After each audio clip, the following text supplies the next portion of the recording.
posible vivir más despacito. No tengas tanta prisa, toma tu café. Muchas gracias, Irene, por la presentación. Muchas gracias a Podemos y a ECUO por haberme invitado a formar parte de esta mesa. Estoy muy contenta de compartirla con Chusa, a la que conocía no personalmente, pero sí por su trayectoria en el mundo del ecofeminismo, un mundo que compartimos, y también con Antonio Turiel, al que tampoco conocía personalmente, pero con el que también he compartido muchas cosas, entre otras un blog que tenemos en el que él ha participado y participa, que es un blog decrecentista, Última Llamada, que surgió a partir precisamente de un manifiesto decrecentista en el que yo estuve implicada.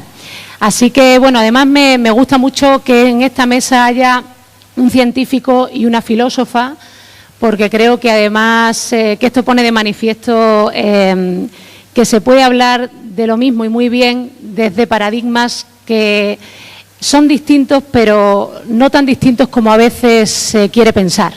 Es decir, la filosofía está más cerca de la ciencia y la ciencia de la filosofía de lo que seguramente nos quieren hacer creer. Yo voy a hablar de municipalismo, del municipalismo que hemos tenido, que hemos conocido hasta ahora, del municipalismo que queremos construir, de lo que llamamos el nuevo municipalismo, un municipalismo más democrático, más inclusivo, más descentralizado, más sostenible. Voy a intentar explicar por qué el municipalismo se basa fundamentalmente en el desarrollo político de 4 ejes: la democratización, la descentralización, la distribución de la riqueza y la sostenibilidad, entendida desde el paradigma que Chusa nos ha explicado, ¿no?, desde el paradigma decrecentista, y por qué este movimiento de empoderamiento ciudadano que es el municipalismo no se queda únicamente en el ámbito local, aunque yo voy a explicar algunas de las propuestas que se pueden hacer desde el ámbito local, pero no se queda solo en ese ámbito, sino que es un movimiento que pretende crear o pretende fomentar la creación de un nuevo modelo político que llegue también a otras instancias administrativas, no solamente el ámbito local, sino también en nuestro modelo económico y político, pues también la de las comunidades autónomas e incluso a nivel nacional. Por eso se habla desde el municipalismo también de un proceso constituyente, no únicamente desde propuestas de carácter estrictamente local. El municipalismo, en realidad, como digo, es un movimiento de empoderamiento ciudadano desde la base, que se apoya en una cultura política relacional y en una cultura política de la proximidad. Y además en una nueva institucionalidad que está vinculada sobre todo a procesos de regeneración democrática. En el presupuesto de que el ámbito local es precisamente el ámbito donde se puede dar mejor una política transversal, activa, horizontal y más participativa. El nuevo municipalismo que queremos construir se apoya, como digo, en esos 4 ejes: democracia, descentralización y autogobierno, que no autarquía, que son cosas distintas, redistribución de la riqueza y, por tanto, ciudades no solamente sostenibles desde el punto de vista ambiental, sino también socialmente justas, y, finalmente, decrecentistas o, como digo, en el eje de la sostenibilidad. ¿Qué es lo que nosotros hemos vivido hasta ahora o qué diagnóstico podemos hacer del municipalismo que nosotros hemos sufrido hasta ahora? Nosotros lo que hemos visto en estos años fundamentalmente ha sido una forma de caciquismo inmobiliario que ha tenido su base en el ámbito local, entre otros ámbitos, donde ha habido una enorme falta de control y de transparencia, con un modelo de financiación, digamos, fundamentalmente vinculado al ladrillo. Desde que se liberó el suelo en 1998, la inversión ha sido caótica y ha habido además una enorme desigualdad entre unas zonas y otras en el territorio nacional. Se ha tendido fundamentalmente a la mercantilización brutal del suelo y de la vivienda. Los municipios se han convertido en auténticas máquinas de crecimiento y la gramática territorial ha sido la gramática de la competencia territorial entre diferentes unidades territoriales o incluso ciudades. Las ciudades han creado una marca, han hecho lo que se llama el branding urbano, convertidas en auténticos agentes empresariales a la búsqueda fundamentalmente de la inversión. Esto ha hecho que el ámbito público local, el ámbito local de carácter público, se haya visto en cierto modo contaminado, o que haya existido un cierto maridaje entre el ámbito público y el sector privado. Fundamentalmente se ha institucionalizado en nuestros ayuntamientos la presencia privada en las administraciones locales. Se han creado auténticos bloques oligárquicos alimentados por esta política pro crecimiento y basados fundamentalmente en un maridaje entre la clase política local y los agentes empresariales, especialmente los agentes empresariales basados en o que han tenido como base las finanzas, el modelo turístico y el modelo inmobiliario. Es decir, se ha naturalizado en nuestro ámbito local que el progreso es equivalente al crecimiento, especialmente al crecimiento urbano, y que el beneficio privado de algunos agentes empresariales y fundamentalmente de las élites habría de identificarse con el progreso. Es decir, que se ha orientado básicamente todo a la obtención de plusvalías inmobiliarias y a la creación de redes clientelares. Nosotros, en cierto modo, hemos caído en este chantaje en el que nos han intentado hacer ver que crecimiento y desarrollo es lo mismo, o, como decía antes, que beneficio privado de las élites y progreso era lo mismo. Y esto es lo que ha legitimado el hecho de que nosotros hayamos de alguna forma caído en este chantaje, es lo que ha legitimado las grandes transformaciones del medio físico urbano, del paisaje que hemos vivido y las condiciones en las que ha vivido la mayoría de la población en el ámbito local y en otros ámbitos, como digo, también. Con la crisis, en cierto modo, se detiene el crecimiento, pero no los gastos, con lo que el endeudamiento y la bancarrota pues es cada vez mayor. Los ingresos de los ayuntamientos entre 2007 y 2011 descendieron en un 70%. Los ayuntamientos dependían cada vez más, sobre todo, como digo, después de la crisis, de las carteras de negocios vinculadas al sector inmobiliario y a la banca. Es decir, lo que ha habido en realidad es una auténtica privatización de los gobiernos locales y una pérdida absoluta y masiva de calidad democrática en el ámbito local. Es decir, lo que hemos vivido no solamente ha sido una crisis de deuda o una crisis económica, sino una crisis de legitimidad democrática, una crisis de credibilidad democrática también en el ámbito local. Todo esto sirve como excusa para que el PP haga una ley de régimen local que entra en vigor en el 2013 y que supone poner en práctica aquello de me duele la cabeza, me corto la cabeza. Es decir, como hay un problema, vamos a atajar el problema. ¿Y cómo vamos a atajar el problema? Básicamente desactivando por completo, a los organismos locales o a la administración local. Es decir, todo queda sometido, a partir de la ley de régimen local, todo queda sometido al paradigma del déficit, del control del déficit público y de la estabilidad presupuestaria. El poder local queda completamente desactivado. Esta ley ha entrado en vigor, pero no se ha aplicado, entre otras cosas, porque no hay una ley de financiación de las comunidades autónomas y de los entes locales, y entonces ha sido inviable su aplicación. De hecho, el propio Montoro envió una carta a los ayuntamientos diciendo, bueno, en tanto y en cuanto no haya una ley de financiación, esta ley, bueno, pues sigan ustedes con las mismas competencias que tenían. Pero la ley está ahí y es un auténtico, expolio, en realidad. Lo que supone es eliminar prácticamente las competencias que tenían los municipios en términos de servicios sociales y educativos, especialmente los municipios de menos de 20.000 habitantes, sin atacar, además, las causas que han llevado, como digo, a este caciquismo inmobiliario, ni las causas que han llevado a las administraciones locales a vivir como han vivido, que han sido fundamentalmente la debilidad financiera, el secuestro de la democracia local por parte de intereses privados y la subordinación total y absoluta a la lógica del crecimiento. Es decir, lo que hace la ley fundamentalmente es recentralizar las competencias con una enorme pérdida de la autonomía local, de la autonomía municipal, tanto en la gestión presupuestaria como en la prestación de servicios.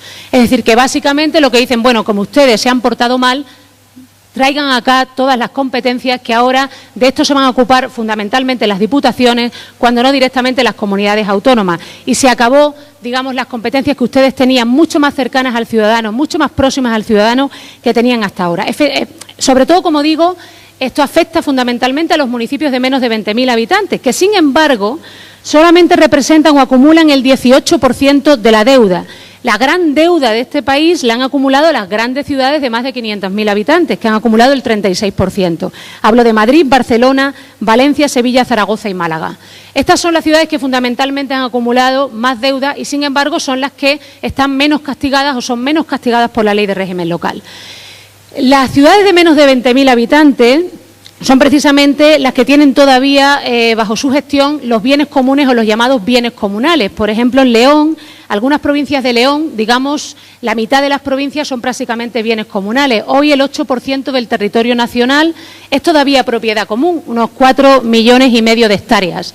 Con la aplicación de la ley, que como digo afecta fundamentalmente a entidades de menos de 20.000 habitantes que tienen a su cargo la gestión de estos bienes comunales, con la puesta en práctica de la ley, esto va a acabar dependiendo directamente de municipios y diputaciones, que además, de acuerdo también con la ley, van a tener que gestionar estos bienes de acuerdo sobre todo con criterios, dicen, de eficiencia y racionalidad económica. Básicamente, con una enorme debilidad financiera, esto de facto va a suponer la externalización prácticamente de los servicios que antes se ofrecían en municipios de menos de 20.000 habitantes.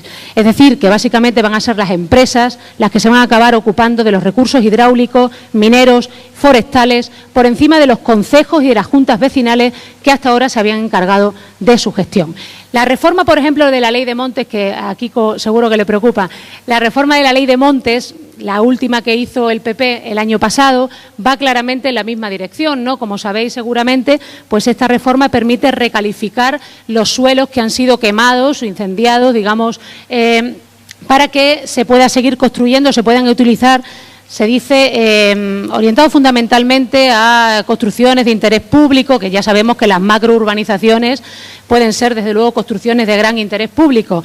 Es decir, que básicamente la ley se aprobó en julio, en agosto España estaba incendiada, en diciembre la ley entró en vigor en octubre, en diciembre España en el norte seguía incendiada y es verdad que puede ser atrevido establecer una relación directa entre esta nueva reforma de la Ley de Montes que recalifica estos suelos y los incendios, pero tampoco vamos a ver qué uso se hace de estos suelos para comprobar si verdaderamente se puede hacer, digamos, con criterio esta identificación. Lo que está claro es que la posibilidad de recalificar supone ya un riesgo desde el punto de vista, digamos, de la ansia especulativa que de hecho hemos vivido, ¿no?, en los municipios en estos años.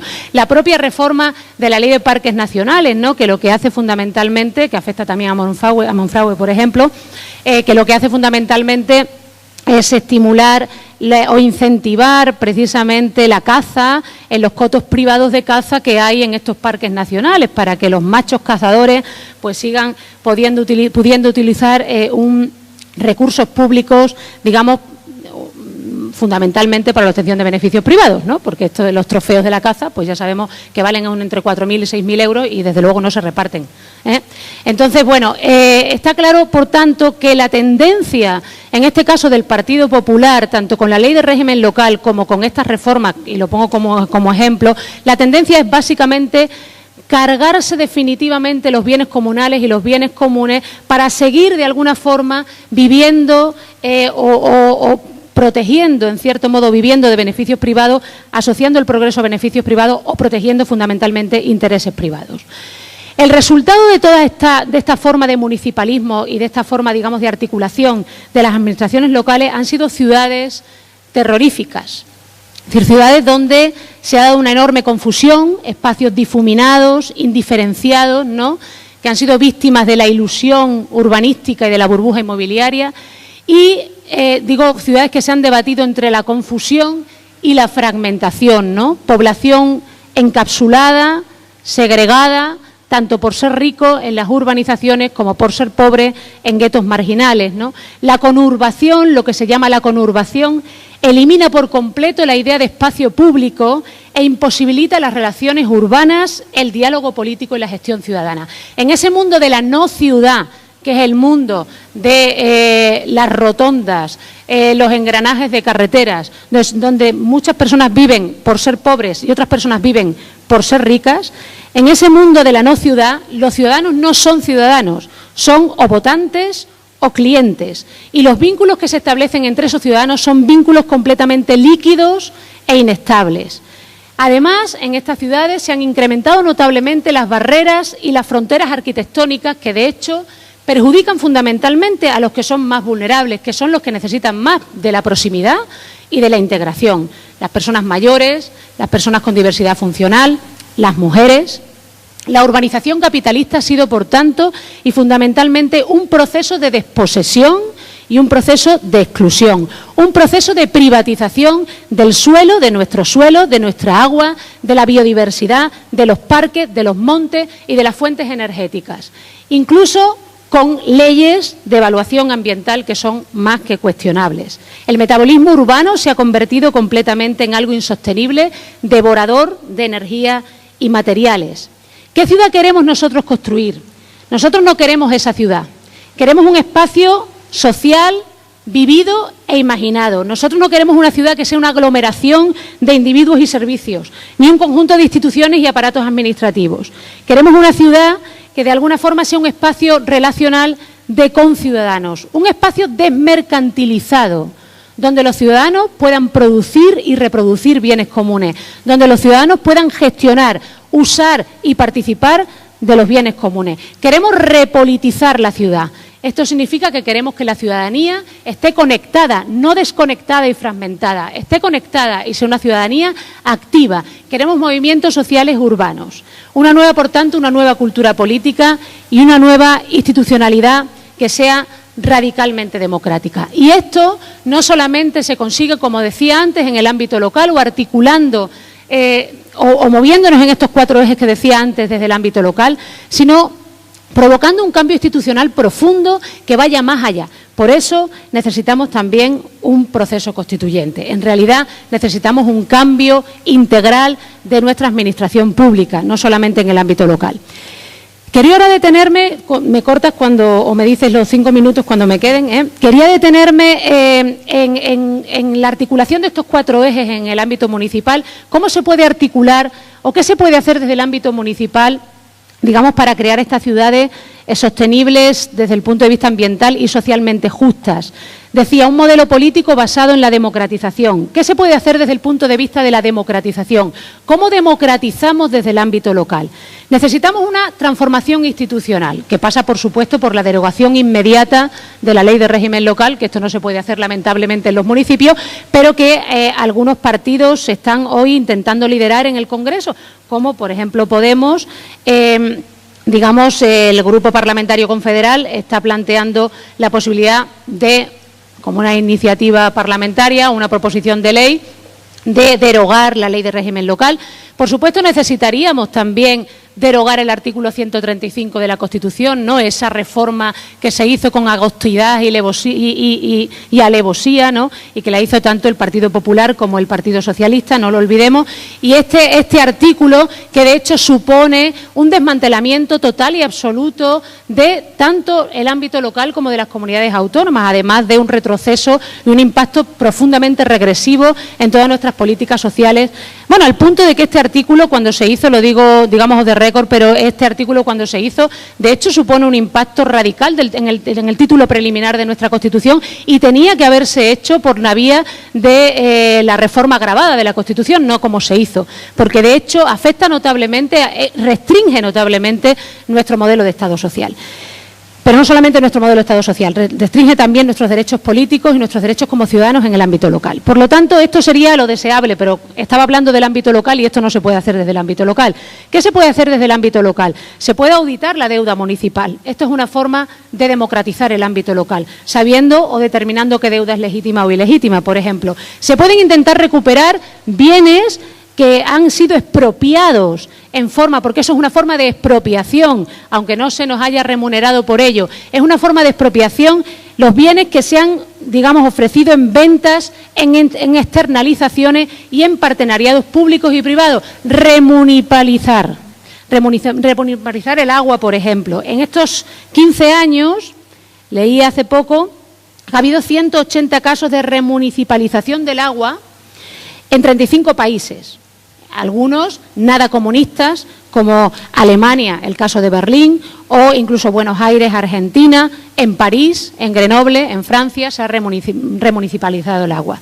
La mayor parte de las causas que han llevado a los gobiernos a hacer esto han sido bajo rendimiento de las compañías privadas inversión insuficiente, el caso de Berlín o Buenos Aires, conflictos sobre los costes operacionales y los incrementos del precio, aumento astronómico de las facturas del agua, dificultades en la supervisión de los operadores privados, falta de transparencia, el caso de París, por ejemplo, recortes de plantilla y mala calidad de los servicios.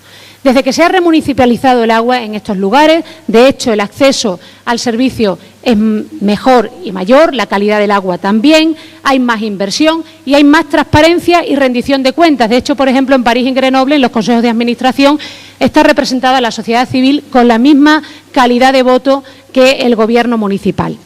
Hay además... ¿Qué otra cosa se puede hacer? Se puede denunciar la connivencia de la vieja clase política con las oligarquías locales, vinculadas fundamentalmente a la construcción, al turismo y a las finanzas, fundamentalmente a las cajas de ahorro. Y acabar con los pactos de silencio que han existido a lo largo de estos años, exigiendo responsabilidades. Hay, por tanto, que articular ayuntamientos democráticos y imponer, por ejemplo, plenos abiertos que sean reales, plenos abiertos reales, con transparencia, establecer mecanismos de decisión y elección ciudadana, como por ejemplo los procesos participativos en la toma de decisiones cuando afectan, por ejemplo, a los presupuestos, un control más estricto de los representantes electos, tomas de decisiones más colectivas con un monitoreo, como digo, permanente y vinculante, lo que se llama la administración pública cooperativa. Son cosas que además ya se están haciendo en algunas ciudades como Barcelona, por ejemplo, o incluso Madrid. El municipalismo, decía, es un movimiento de empoderamiento ciudadano. Aquí estoy planteando algunas propuestas que se pueden hacer desde las instituciones, pero las instituciones no son lo único y, sobre todo y fundamentalmente, no son suficientes. Son necesarias, pero no suficientes. La forma institucional no es la única. Nos hace falta una política no institucionalizada. Como decía, repolitizar la ciudad. Nos hacen falta ciudadanos activos, nos hacen falta movimientos sociales urbanos, que además se ocupen de vigilar también y de monitorear desde fuera a las propias instituciones, incluso cuando son, entre comillas, de los nuestros. Nos hacen falta espacios de autogestión y de gestión ciudadana directa, que sean reconocidos y que sean considerados como lugares de encuentro valiosos. El caso, por ejemplo, de los centros sociales. Ahora mismo tenemos a un concejal en Madrid que está imputado, digo, por su actividad en un centro social, Guillermo Zapata. Los centros sociales, sin embargo, en algunas otras ciudades, como Nápoles, se están empezando a considerar bienes de interés común, es decir, bienes comunes. Hoy hay algunas ciudades, como Barcelona o Madrid, que se plantean la posibilidad de calificar los centros sociales como bienes comunes y, por tanto, de protegerlos. Esto es, digamos, una buena cosa.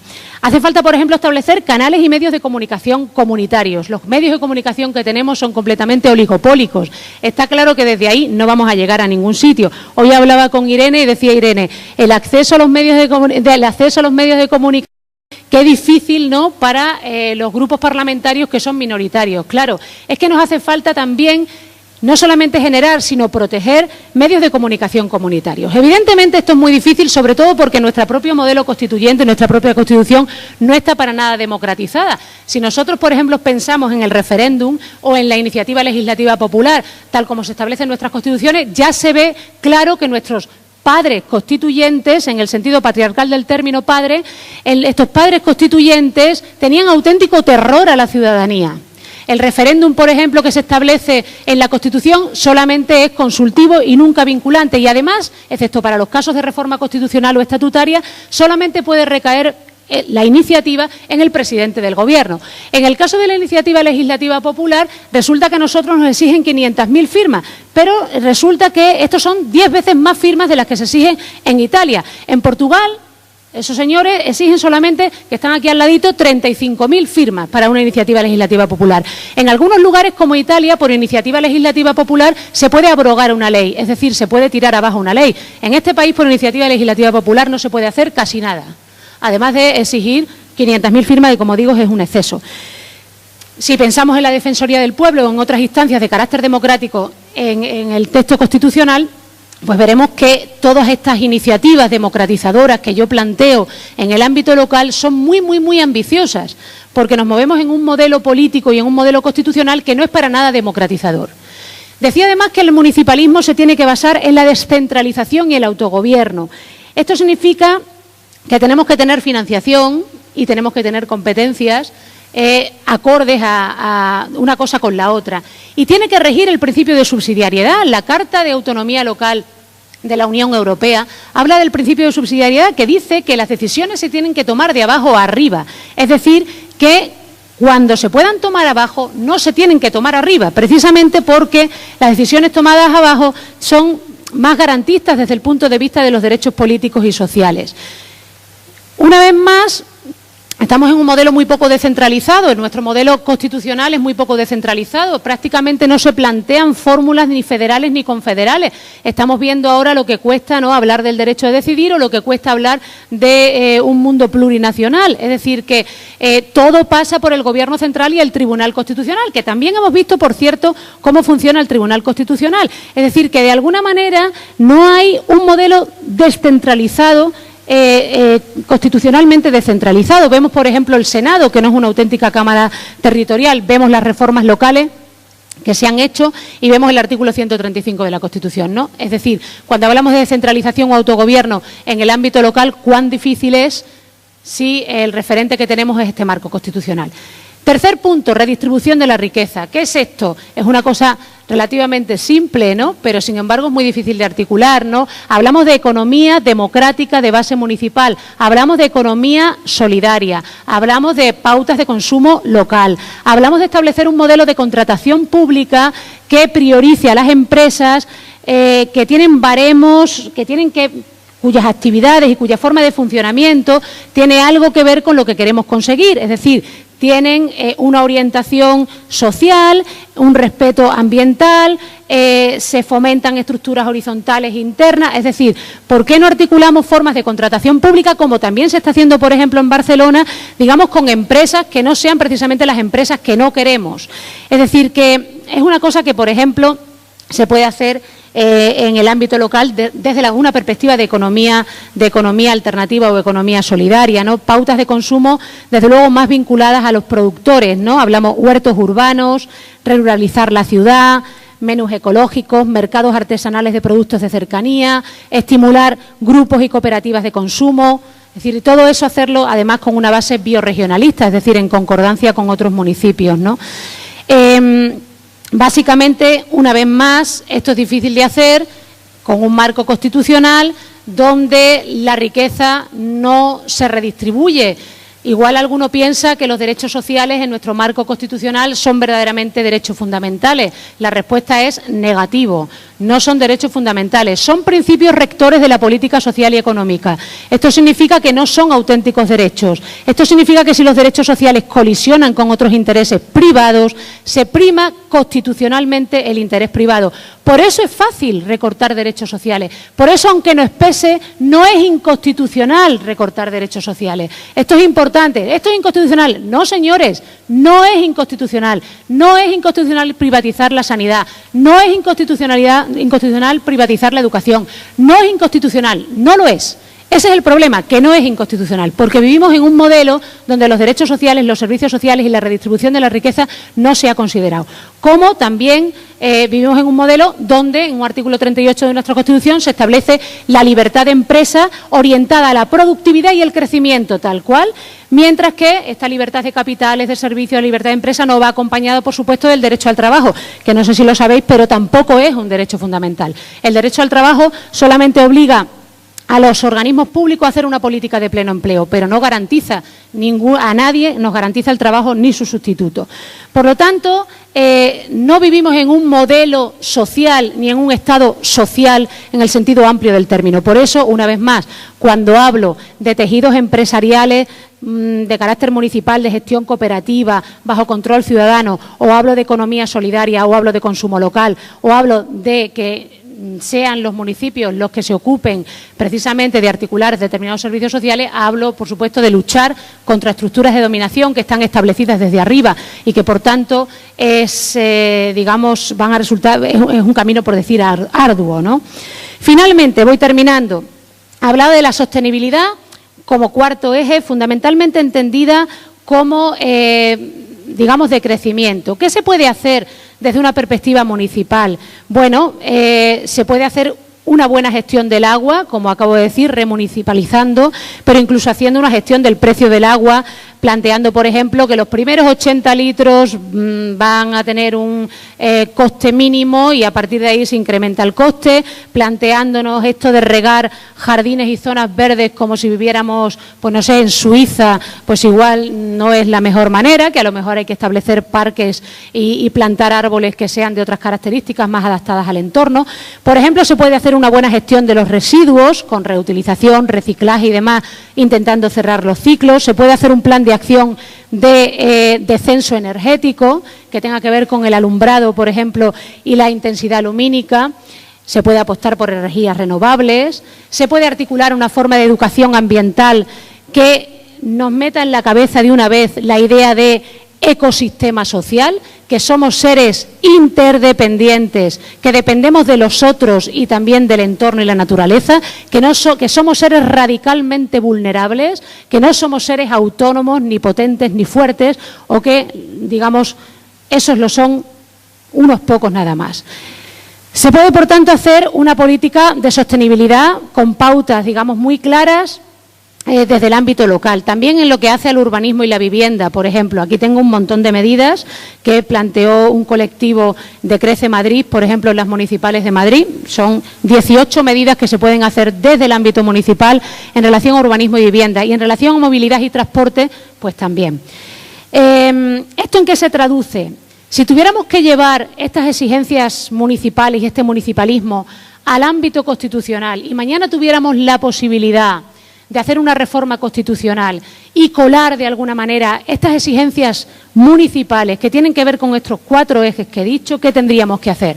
En el ámbito constitucional, termino, derogar el artículo 135 de la Constitución, establecer un artículo que de una vez por todas garantice la autonomía municipal y concrete las competencias mínimas que tienen que tener los ámbitos que se tienen que tener en el ámbito municipal, enumerando los impuestos que han de gestionarse desde el ayuntamiento, establecer con rango constitucional la transparencia, la participación y el control vecinal en el funcionamiento del ayuntamiento con atención a los bienes comunes, no como está el medio ambiente recogido hoy en nuestra Constitución, en el artículo 45, porque cuando se habla en ese artículo del derecho al medio ambiente, aparte de que, una vez más, se emplea de manera demagógica la palabra derecho, porque el derecho al medio ambiente no es un derecho fundamental, es más, ni siquiera hay una ley general del medio ambiente que regule, digamos, ese derecho o que defina el contenido esencial de ese derecho. Por tanto, se está utilizando ahí de forma demagógica la expresión derecho, pero cuando se habla del derecho al medio ambiente, en nuestra Constitución se plantea fundamentalmente una forma de privatización del espacio ambiental. Es decir, la idea que hay detrás del derecho al medio ambiente en el ámbito constitucional no es la idea de los bienes comunes y los intereses colectivos, es la idea de qué hay de lo mío. O sea, básicamente, ¿qué parte me corresponde a mí personalmente e individualmente en la gestión ambiental? ¿Cómo puedo acceder yo individualmente a la gestión ambiental? ¿Qué parte de aire, de agua, digamos, me corresponde a mí? Es decir, que no se pierde de vista la perspectiva individualista y, por lo tanto, lo que se ha colado en la Constitución es más el capitalismo verde o la perspectiva ambientalista en el sentido, digamos, que ha explicado Chusa, ¿no?, más que la perspectiva ecologista, que supondría recoger la reivindicación ambiental desde una perspectiva de bienes comunes y bienes colectivos. Y finalmente, termino, enunciar el papel de los municipios en el impulso de la economía local, el empleo, la protección del medio natural y la atención social. ¿Se puede hacer? Se puede. Hoy venimos aquí con Podemos, Extremadura, ¿no?